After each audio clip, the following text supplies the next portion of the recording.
Hello students, last turn we learnt about French society during the late 18th century, and we know that in 1774 Louis XVI of the Bourbon family ascended the throne of France, and that time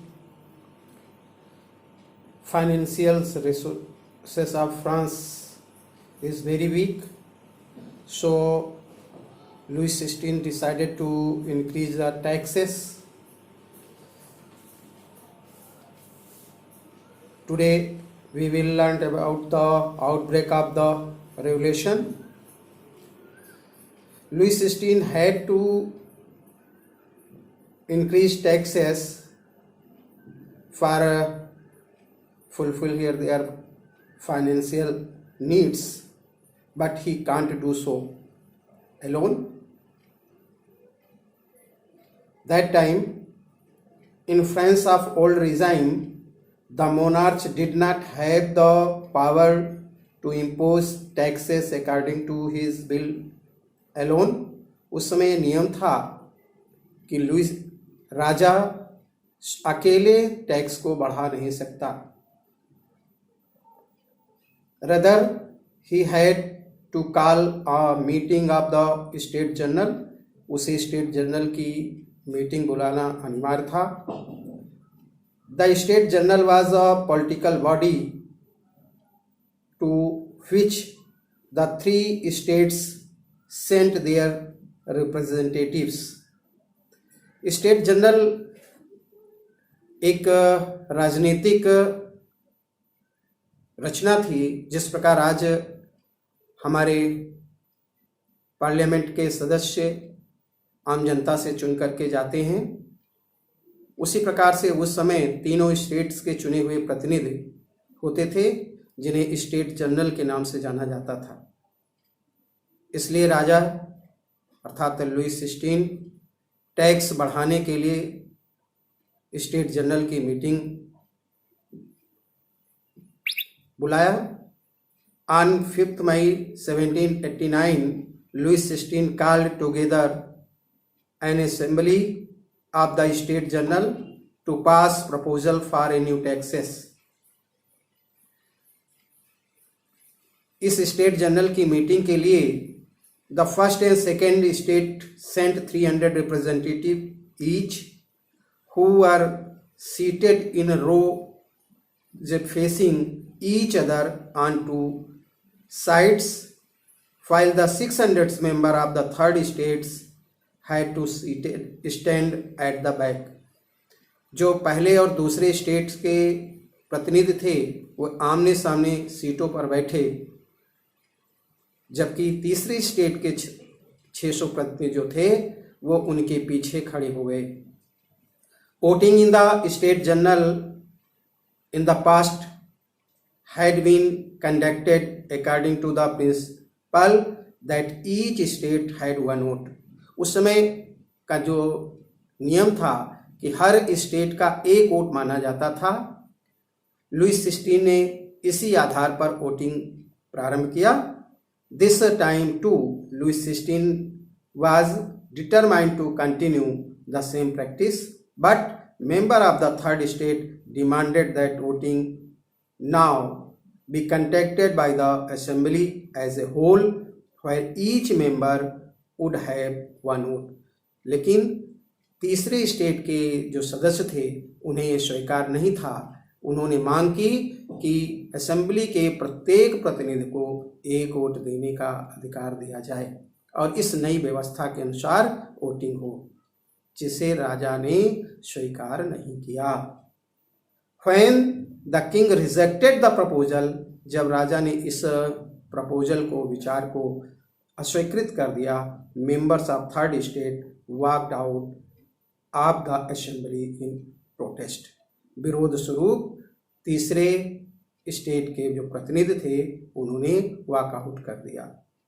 The representative of the third state viewed themselves as a spokesman for the whole French nations. ये जो प्रतिनिधि थे ये अपने को संपूर्ण France के spokesman के रूप में मानते थे। इसलिए on 20 June they assembled in the hall of the indoor tennis court in the ground of Versailles. They declared themselves a national assembly and swore not to disperse till they had drafted a constitution for France that would limit the power of the monarch. They were led by Mirabeau and Abbessier. उन्होंने इसके लिए अपने को एक national assembly के रूप में घोषित किया और कहा कि राजा के अधिकार को कम कर दिया जाएगा और आम जनता के लिए एक नया कानून बनाया जाएगा। While the National Assembly was busy at Versailles drafting a constitution, जिस समय ये नेशनल असेंबली संविधान बनाने में लगी हुई थी, the rest of the France seated with turmoil. A severe winter had meant a bad harvest. The price of bread rose often. Bakers exploited the situations and hoarded supplies. उस समय और एक समस्या उत्पन्न हुई, वस्तुओं के दाम बढ़ गए, रोटी का मूल्य बढ़ गया, जिसका कारण था उत्पादन का कम होना और बेकर्स अर्थात उत्पादकों द्वारा शोषण किया जाना। After spending hours in long queues at the bakery, दुकानों के सामने एक लंबी लाइन लग गई। Crowded of angry women stormed into the shops. At the same time the king ordered troop to move into Paris. On 20 July the agitated crowd stormed and destroyed the Bastille. इसी समय राजा ने इस आंदोलन को दबाने के लिए सेना भेज दी, जिससे क्रोधित भीड़ ने वर्साइल के किले को नष्ट कर दिया। In the countryside rumours spread from village to village. गांव-गांव एक अफवाह फैल गई that the lords of the manor had hired band of brigades who were on their way to destroy the ripe crop.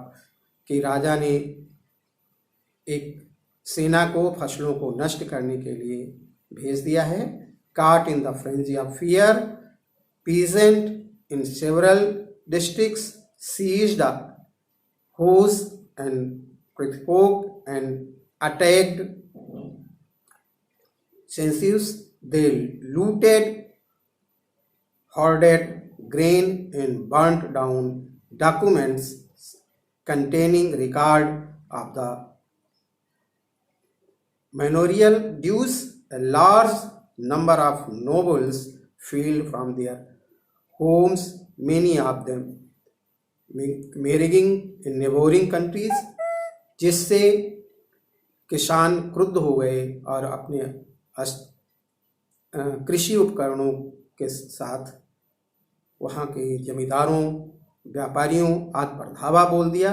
कुछ भाग गए, कुछ दूसरे गांवों में शरण लिए।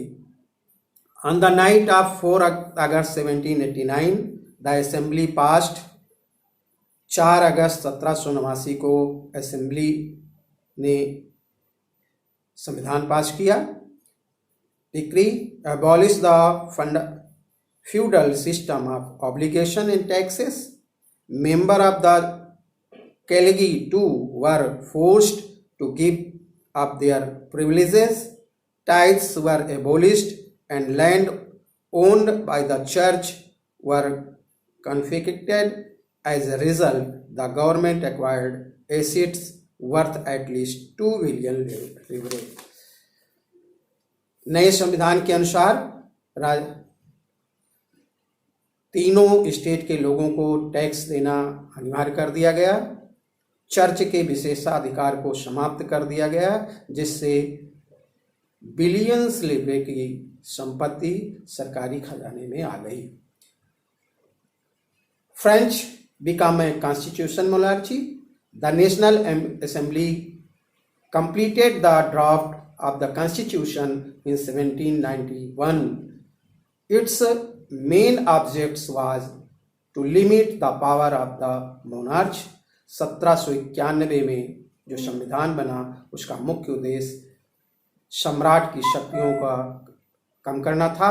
These powers, instead of being concentrated in hand of one person, were now separated at the assist to different institutions.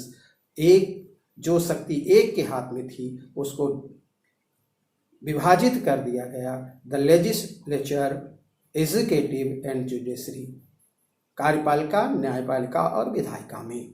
This made France a constitutional monarchy, जिसने फ्रांस को कॉन्स्टिट्यूशनल संवैधानिक राज्य बना दिया. The constitution of 1791 vested the power to make law in the National Assembly, which was indirectly elected. The Constitution began with a declaration of the rights. संविधान इस घोषणा के साथ लागू हुआ कि the right of man and citizens, लोगों के अधिकार और